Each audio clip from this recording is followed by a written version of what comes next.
இந்தியாவில் ஒரு சட்டம் கொண்டு வந்திருக்காங்க. முன்னுக்கு ஒரு சட்டம் கொண்டு வந்தாங்க, முகமதிக்கு எதிராக கொண்டு வந்து இந்த வக்ஃப் வாரியம்னு சொல்லிட்டு அவங்களுக்கு சொந்தமான சொத்துக்கள் எல்லாம் பறிமுதல் பண்ணியிருக்கிறாங்க. இப்போ கிறிஸ்தவர்களுக்கு விரோதமாக சட்டம் கொண்டு வந்திருக்கிறாங்க. ட்ரஸ்ட்டு, ஸ்கூலு, இது சம்மந்தப்பட்டது எல்லாத்தையுமே சரியான ரெக்கார்டு இல்லைன்னா பறிமுதல் பண்ண சொல்லி ஆர்டர் போட்டேன். மசோதா கொண்டு வந்திருக்கேன். மசோதா கொண்டு வந்து நம்ம நாட்டினுடைய உள்துறை மந்திரி சொல்லியிருக்காரு, சிஏ அப்படின்னா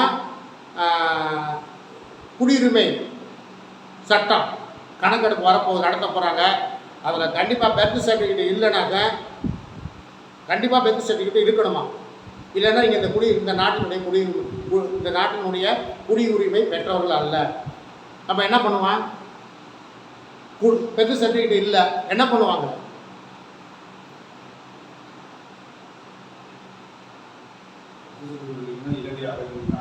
அகதி நம்மளை அரெஸ்ட் பண்ணுவான், ஜெயிலில் அவனி போடுவான். இது நடக்க போகுது. ஏன் இது நடக்கும்? இந்த கடைசி காலத்தில் ஏன் இப்படி சட்டம் வரணும், ஏன் நடக்கணும் அப்படின்னா இங்கே வாசிங்க. கர்த்தர் ஸ்தோத்திரம். 24 மத்தேயு 24:27 வாசி. மத்தேயு 24:27 வாசி.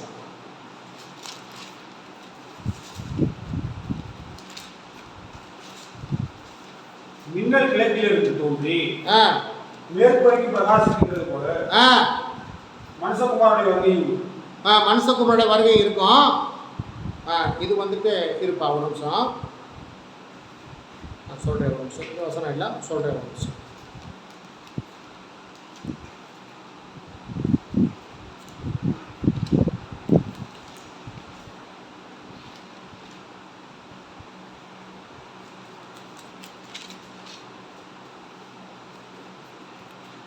ஒரு வசனம் இருக்குது, என் நாமத்து நிமித்தம் நீங்கள் எல்லாரும் பகைக்கப்படுவீர்கள் அப்படின்னு ஒரு வசனம் இருக்குது. சரி, அது நீங்கள் வீட்டில் போய் எடுத்து பார்த்துக்குங்க. என் நாமத்தின் நிமித்தம். இப்போ பாருங்க, ஆண்டவருடைய நாமம் நமக்கு தரித்திருக்கப்பட்டிருக்கபடினால், ஆண்டவருடைய நாமம் நமக்கு தரித்திருக்கப்பட்டிருக்கபடினால் நம்ம கிறிஸ்தவங்க அப்படிங்கிறபடினால எல்லாராலும் பகைக்கப்படுவீர்கள். இப்போ அதான் கொண்டு வர்றாங்க. கிறிஸ்தவங்களுக்குள்ள ட்ரஸ்ட்டு, ஸ்கூலு, நீங்கள் எதெல்லாம் சரியான கணக்கு இல்லாமல் இருக்குதோ, வெளிநாட்டிலேருந்து பணம் வர்றதெல்லாம் தடை பண்ண போகிறாங்க. தெரியுமா உங்களுக்கு? 24:9 வாசிக்க. அப்பொழுது உபத்திரவங்களுக்கு ஒப்பு கொடுத்து உங்களை கொலை செய்வார்கள். என் நாமத்து நிமித்தம் நீங்கள் சகல ஜனங்களாலும் பகைக்கப்படுவீர்கள். இப்போ அந்த காலத்தில் வந்துட்டோம். இப்போ என்ன? இயேசு கிறிஸ்துவின் நாமத்தின் நிமித்தம் அவருடைய பிள்ளைகளாகிய நம்ம எல்லா ஜனங்களாலும் பகைக்கப்பட போகிறோம். இது நடக்க போகுது. அப்படின்னா நீங்கள் நம்ம தேசத்தில் மட்டும் நீங்கள் நினச்சிக்கிட்டு இருக்காதீங்க. இஸ்ரேலில் ஒரு புதுசாக சட்டம் கொண்டு வந்திருக்காங்க. அப்படின்னா ஒருத்தரை அரெஸ்ட்